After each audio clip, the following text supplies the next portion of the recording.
আৰু আমাৰ সীমা হুছেইন বাইদেউ তেখেতে একো নকয় কিন্তু দুটা কথা মই ক'ব বিচাৰিছো এনে এগৰাকী মহিলা যিগৰাকীয়ে আঁৰত থাকি কাম কৰি ভাল পায় তেওঁ পাব্লিচিটি যে বিমুখ বুলি কয় আঁতৰি থাকে পাব্লিচিটিৰ পৰা একেবাৰে আঁতৰি থকা এগৰাকী মহিলা কিন্তু তেওঁৰ আমি যিকেইটা কথা জানো তাৰ উপৰিও চাগে বহুত কাম কৰি আছে মানৱ সেৱাৰ কামত ব্ৰতী এগৰাকী মহিলা কোভিডৰ সময়তো নিজেও কোভিড ৰোগত আক্ৰান্ত হৈ থকাৰ পাছতো বহু দুৰ্গতজনক তেওঁ সহায় কৰিছে বিভিন্ন জনক খোৱা বোৱাৰ যোগান ধৰিছে আৰু তেওঁ বিনামূলীয়াকৈ কেইটিমান শিশুক তেওঁ পঢ়ায়ো আছে আৰু তদুপৰি এটা কাম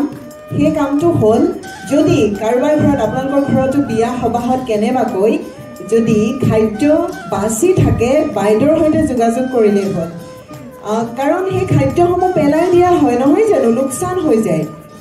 সেইসমূহ খাদ্য যদি আমি কোনোবা এগৰাকী ভোকাতুৰ লোকক আমি দিব পাৰোঁ সেই আশীৰ্বাদটো কিন্তু বাইদেউতো প্ৰত্যক্ষভাৱে পাব লগতে আমিও পাম যদি আমি জড়িত থাকোঁ সেই কামটোত নহয়নে বাইদেউ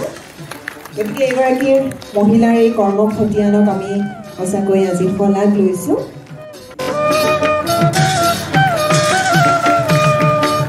পৰিচয়